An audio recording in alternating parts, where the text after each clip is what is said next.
Hello students, मैं हरन प्रताप सिंह आप सभी लोगों का अपने इस एजुकेशन चैनल पर स्वागत करता हूं। स्टूडेंट्स, आज हम लोग इस वीडियो में माइक्रो इकोनॉमिक्स के अंतर्गत हम लोग इसके फर्स्ट चैप्टर इंट्रोडक्शन को स्टडी करेंगे और इन इंट्रोडक्शन के अंतर्गत हम लोग अध्ययन करेंगे माइक्रो इकोनॉमिक्स और मैक्रो इकोनॉमिक्स।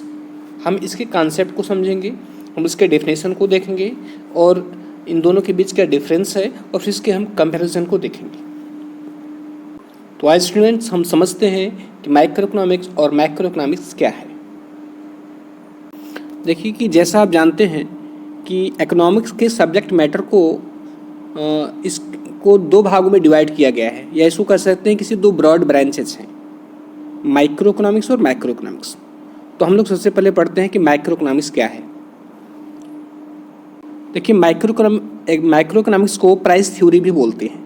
प्राइस थ्योरी क्यों बोलते हैं, हम जब आगे स्टडी करेंगे तो हमें ये बात स्पष्ट हो जाएगी कि माइक्रो इकोनॉमिक्स को प्राइस थ्योरी क्यों बोलते हैं। तो सबसे पहले हम लोग इसके कॉन्सेप्ट को समझने से पहले हम इसके वर्ड पर चलते हैं। देखिए, जो माइक्रो वर्ड है ये डिराइव किया गया है ग्रीक वर्ड से। माइक्रो वर्ड जो है ये एक ग्रीक वर्ड से इसको डिराइव किया गया है। वो ग्रीक वर्ड कौन सा है? वो ग्रीक वर्ड है माइक्रोस। जो माइक्रो इकोनॉमिक्स है ये ग्रीक वर्ड के माइक्रो शब्द से इसको डिराइव किया गया है, जिसका अर्थ क्या होता है? जिसका अर्थ स्मॉल होता है, अर्थात छोटा होता है। The term micro has been derived from Greek word micros which means small. तो ये जो माइक्रो इकोनॉमिक्स है तो ये इकोनॉमी के जो स्मॉल और इंडिविजुअल यूनिट्स होते हैं, इकोनॉमी का जो स्मॉल और इंडिविजुअल यूनिट्स होता है उसके बिहेवियर और उसके इकोनॉमिक्स एक्शन को स्टडी करते हैं। इनका संबंध जो है माइक्रो इकोनॉमिक्स का संबंध जो है इकोनॉमी की जो स्मॉल और इंडिविजुअल यूनिट है उसके बिहेवियर और इकोनॉमिक एक्शन से इसका संबंध है कि अर्थव्यवस्था की जो छोटी छोटी इकाइयां हैं किस प्रकार अपनी आर्थिक क्रियाएं करती हैं और उनका व्यवहार कैसा है, इसको एनालाइज करता है। जैसे कि कोई पार्टिकुलर कंज्यूमर है, एक फर्म है, या एक इंडिविजुअल यूनिट की एक स्मॉल ग्रुप है। माइक्रो इकोनॉमिक्स जो है, जो माइक्रो इकोनॉमिक्स का कॉन्सेप्ट है, ये हमारे लिए बहुत महत्वपूर्ण है ताकि यह हमारी समझ को जो है एक आधार प्रदान करता है, ताकि हम जो है इकोनॉमी में होने वाले विभिन्न प्रकार के एक्शन, जो इकोनॉमिक एक्शंस और जो फंक्शन होते हैं उनको हम अच्छी तरह से समझ सकें। ये छोटी छोटी चीज़ों का अध्ययन करता है। या इसको मैं बहुत ही सरल भाषा में आपको समझा रहा हूँ, एक दूसरा उदाहरण लेकर के, चूँकि इससे संबंधित तो नहीं है लेकिन एक उदाहरण देकर समझा रहा हूँ ताकि आपको समझ में आ जाएगा। जैसे आप कोई मकान को देखते हैं, ठीक है, तो पूरे मकान को देखना और एक समग्र रूप से उसको देखना, उसको समझना, ये समझ लिए कि एक तरफ से मैक्रो इकोनॉमिक्स है। लेकिन उसके एक एक ईंटों का अध्ययन करना, कैसे बनी है, कितना मटेरियल लगा है, कैसे है, क्या है, तो समझ लीजिए उसके एक एक ईंटों का अध्ययन करना, ये क्या है? ये माइक्रो है, ये माइक्रो इकोनॉमिक्स समझिए इसको। तो एक इकोनॉमी की जो छोटी छोटी इकाइयाँ होती हैं इससे मिलकर के पूरी इकोनॉमी बनती है। तो उन छोटी छोटी इकाइयों का, उसके एक्शंस का, उसके फंक्शन का, उसके बिहेवियर को उसका स्टडी करना ही जो है मैक्रो इकोनॉमिक्स होता है। तो हम इसके डेफिनेशन को इस प्रकार लिख सकते हैं। हमने स्क्रीन पे ये डेफिनेशन लिखा हुआ है, आप चाहे तो उसको नोट डाउन कर सकते हैं। मैं केवल वही चीज़ दिखा रहा हूँ जो आप परीक्षा में लिखिए, एकदम एक्यूरेट चीज़, उसको मैं रिटन फॉर्म में आपके सामने उपलब्ध करा रहा हूँ ताकि आप इसको नोट डाउन कर सकते हैं। देखिए, हमने क्या लिखा है कि micro economics is that part of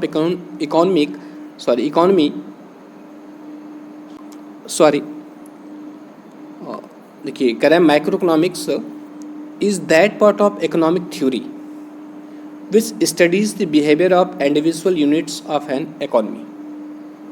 इसमें क्या कर रहा है कि जो माइक्रो इकोनॉमिक्स है वो क्या कर रहा है, वह इकोनॉमिक थ्योरी का वह पार्ट है, वह आर्थिक सिद्धांत का वो भाग है which studies the behaviour of individual units of an economy. जो एक इकोनॉमी की जो इंडिविजुअल यूनिट्स होती हैं उसके बिहेवियर को स्टडी करता है।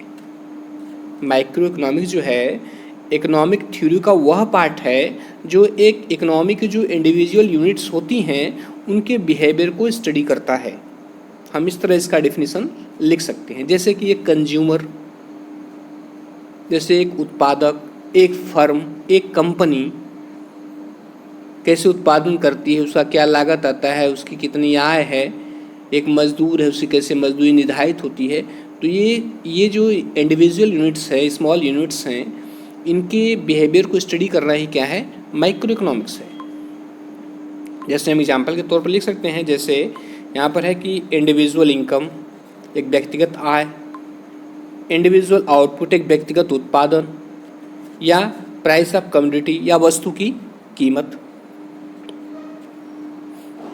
अब आशा करता हूँ कि आपको इसका कॉन्सेप्ट क्लियर हो गया होगा कि माइक्रो इकोनॉमिक्स का मतलब क्या होता है।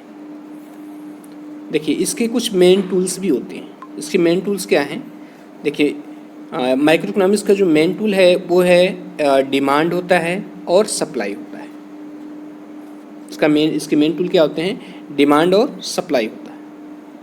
अब आइए स्टूडेंट्स, अब हम आगे समझते हैं माइक्रो इकोनॉमिक्स क्या होता है। मैं आशा करता हूँ कि माइक्रो इकोनॉमिक्स क्या होता है आपको अच्छी तरह समझ गए होंगे। अब हम समझते हैं कि मैक्रो इकोनॉमिक्स क्या होता है।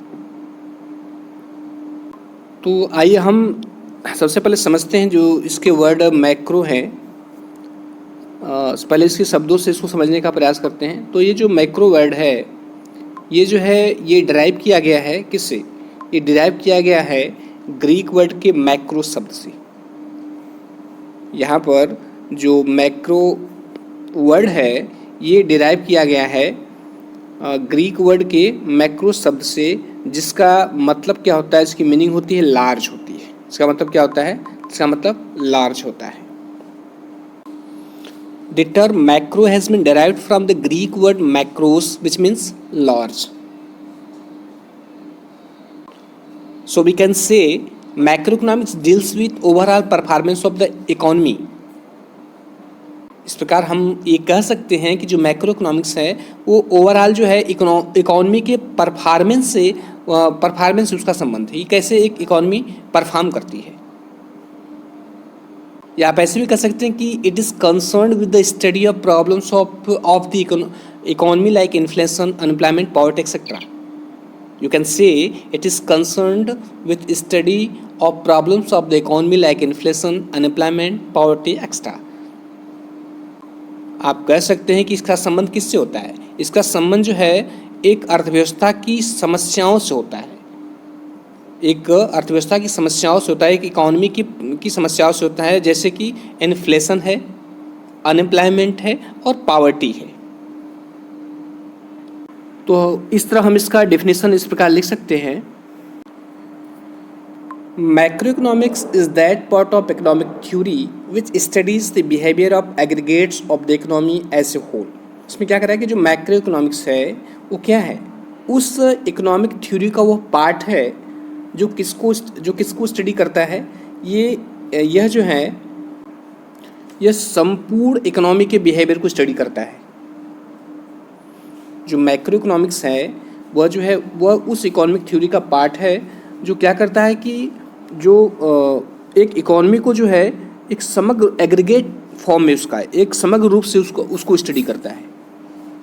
या इस तरह कर सकते हैं कि पूरे अर्थव्यवस्था का जो है वह समग्र रूप से अध्ययन करता है।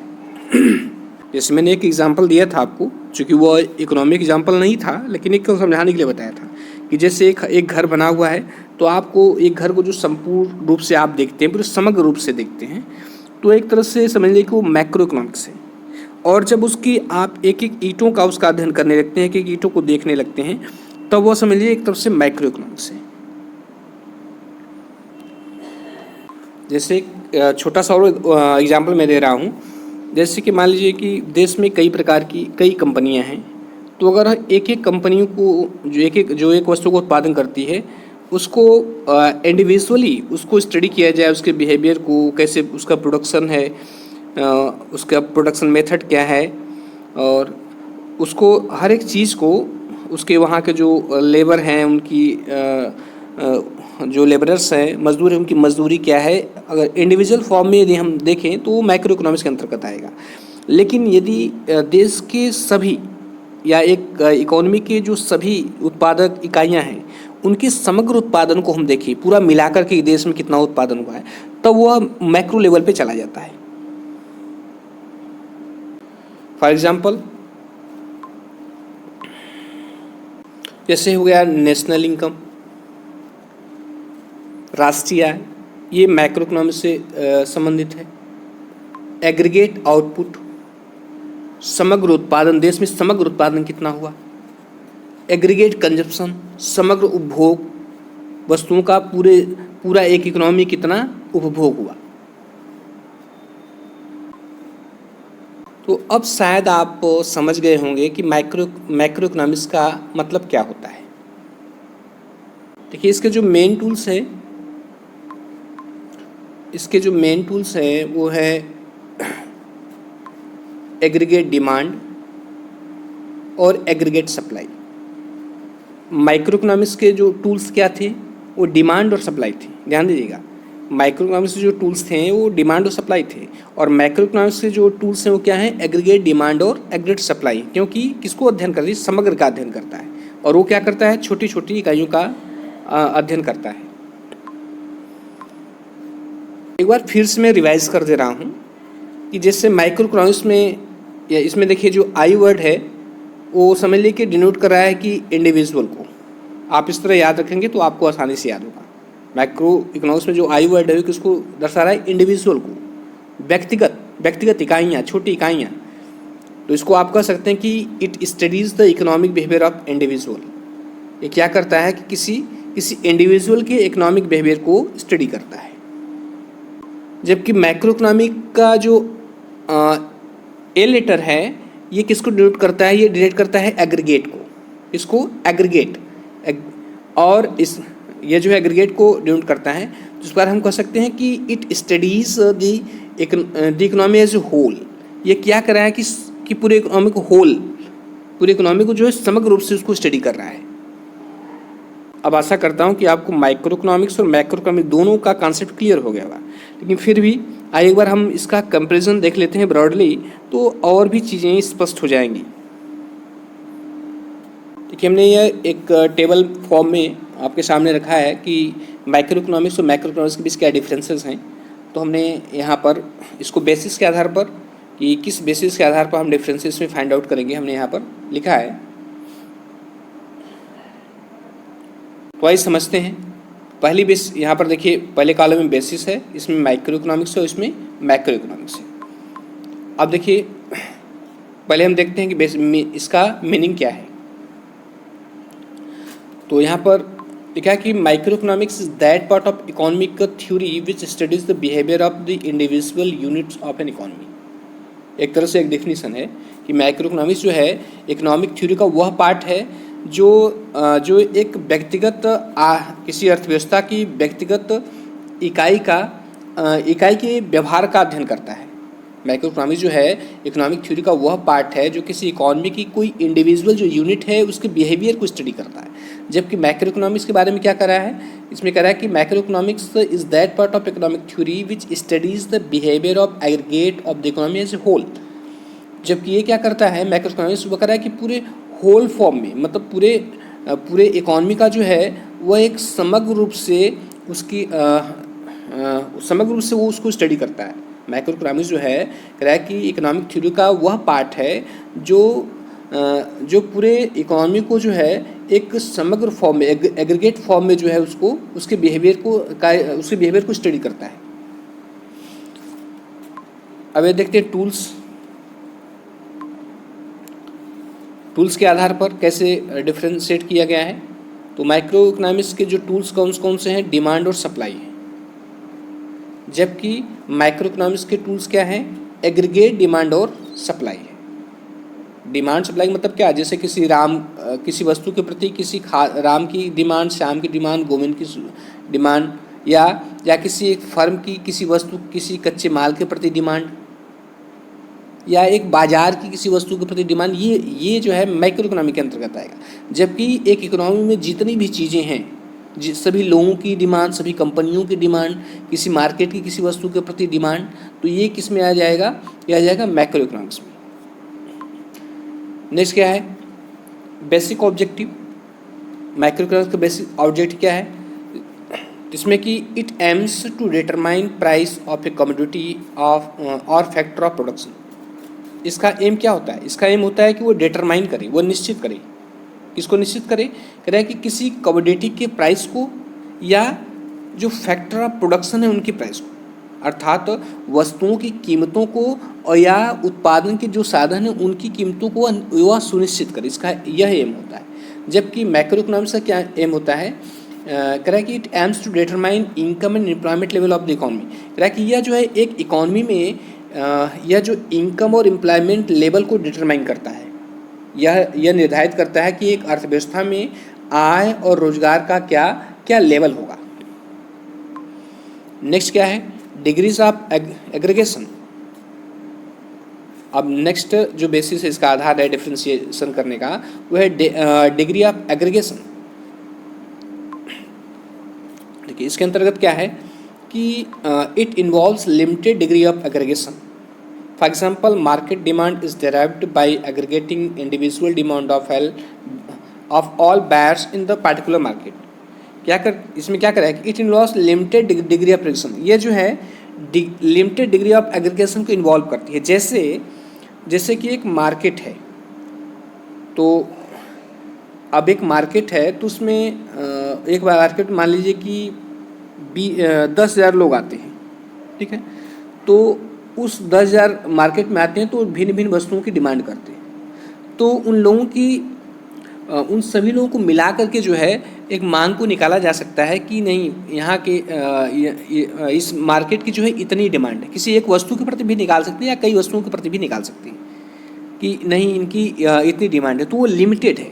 जबकि माइक्रो इकोनॉमिक्स में क्या होता है, माइक्रो इकोनॉमिक्स में जो है माइक्रो इकोनॉमिक्स के अंतर्गत पूरे देश में जितने भी मार्केट हैं उन सभी का टोटली डिमांड कितना है वो माइक्रो इकोनॉमिक्स में चला जाएगा, मैक्रो इकोनॉमिक्स में चला जाएगा। यहाँ पे देखिए सामने लिखा हुआ है क्या कि it involves the highest degree of aggregation.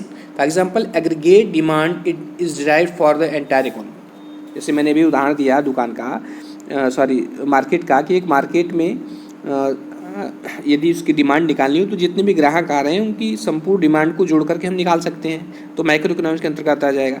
लेकिन माइक्रो इकोनॉमिक्स के अंतर्गत एक अर्थव्यवस्था में जितने भी मार्केट हैं उन सभी की डिमांड को जोड़ दिया जाए तो मैक्रो इकोनॉमिक्स के लेवल का हो जाएगा, या जो है वो मैक्रो इकोनॉमिक्स के स्टडी का पार्ट हो जाएगा। और माइक्रो इकोनॉमिक्स में और क्या है इसका आधार, बेसिस एजम्पशंस के आधार पर, बेसिक एजम्पशंस के आधार पर। एजम्पशन मीन्स मान्यताएं होती हैं, ठीक है, क्योंकि जितने भी नियम और सिद्धांत तो मान्यताओं के आधार पर काम करते हैं। तो इसमें देखिए इसमें क्या कर रहा है कि it assumes all the macro variables to be constant. ये जितने मैक्रो वेरिएबल्स हैं उसको कंस्टेंट मान लेती है। जैसे कि ये मान लेता है कि जो नेशनल इनकम है वो कांस्टेंट है, कंजप्शन है वो कांस्टेंट है, सेविंग जो है वो कांस्टेंट है। ये जितने मैक्रो लेवल के जो चीज़ें हैं, जो मैक्रो वेरिएबल्स हैं, उनको वह जो है वो कांस्टेंट मान लेता है, जैसे national income, consumption, saving etcetera.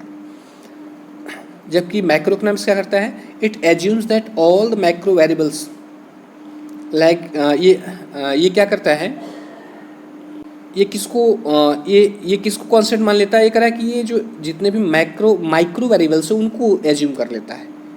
जैसे कि decision of house hold and form prices and forms, जैसे कि घरेलू और जो फर्म है उनके निर्णय, प्राइसेस ऑफ इंडिविजुअल प्रोडक्ट्स, जो व्यक्तिगत प्रोडक्ट्स हैं, वस्तुएं हैं, उनकी प्राइसेस को ये क्या मान लेता है, ये मान लेता है कि ये सभी क्या है, कांस्टेंट है। सीधे ऐसे समझिए कि जो माइक्रो इकोनॉमिक्स है वो जो मैक्रो वेरिएबल्स हैं उनको कांस्टेंट मानता है, और जो मैक्रो इकोनॉमिक्स है जो माइक्रो वेरिएबल्स है उनको कांस्टेंट मानता है। अब आइए अदर नेम के आधार पर समझते हैं कि जो माइक्रो इकोनॉमिक्स है उसका अदर नेम क्या है। देखिए इसमें है कि micro economics is also known as price theory. Micro economics को प्राइस थ्योरी भी कहते हैं। क्यों कहते हैं, कह रहे हैं as it is primarily concern with determination of prices of commodities and factors production. इसे प्राइस थ्योरी क्यों कहते हैं, क्योंकि इसका संबंध जो है कमोडिटी के प्राइसेस से होता है और जो फैक्टर ऑफ प्रोडक्शन है उनके प्राइसेस से होता है। अर्थात इसका संबंध जो है मैक्रो इकोनॉमिक्स का वस्तुओं की कीमतों से होता है और उत्पादन के जो साधन हैं उनकी कीमतों से होता है। और जबकि मैक्रो इकोनॉमिक्स का दूसरा नाम क्या है, macro economics is also known as income and employment theory. तो मैक्रो इकोनॉमिक्स को इनकम और एम्प्लॉयमेंट थ्योरी बोलते हैं। क्यों बोलते हैं? As it is primarily concern with determination of level of income and employment. क्यों इसलिए इसे जो है मैक्रो इकोनॉमिक्स को इसे इनकम और एम्प्लॉयमेंट थ्योरी बोलते हैं। क्यों बोलते हैं? क्योंकि यह जो है ये इनकम और एम्प्लॉयमेंट लेवल को डिटरमाइन करता है, क्योंकि इसका जो संबंध है वह इनकम और एम्प्लॉयमेंट लेवल के निर्धारण से होता है। लास्ट में उदाहरण भी दिया गया है, जैसे कि माइक्रो इकोनॉमिक्स में इंडिविजुअल इनकम, व्यक्तिगत इनकम, राम श्याम मोहन की इनकम कितनी है, इंडिविजुअल आउटपुट, व्यक्तिगत उत्पादन कितना है किसी व्यक्ति का या किसी फर्म का या किसी उद्योग का, किसी एक उद्योग का किसी एक फर्म का कितना उत्पादन है। और जबकि इधर देखिए मैक्रो इकोनॉमिक्स में नेशनल इनकम क्या होता है, सभी लोगों की छोटे छोटे इकाइयों के इनकम को जोड़ दिया जाता है। या नेशनल आउटपुट, राष्ट्रीय उत्पादन क्या होता है, देश में कुछ छोटी छोटी इकाइयाँ उनका संपूर्ण उत्पादन कितना हुआ है उसे राष्ट्रीय उत्पादन बोलते हैं। तो स्टूडेंट्स ये रहा माइक्रो और मैक्रो इकोनॉमिक्स क्या होता है। मैंने पूरी अच्छी तरह से आपको एक्सप्लेन करने का प्रयास किया है और जितनी चीज़ें ज़रूरी हैं जो आप एग्ज़ाम में लिख सकते हैं मैंने ऑलरेडी रिटन फॉर्म उपलब्ध करा दी है, आप चाहे तो उसको नोट डाउन कर सकते हैं। तो स्टूडेंट वीडियो देखने के लिए बहुत बहुत धन्यवाद और यदि अच्छा लगा हो तो लाइक शेयर कर दीजिएगा। Thank you.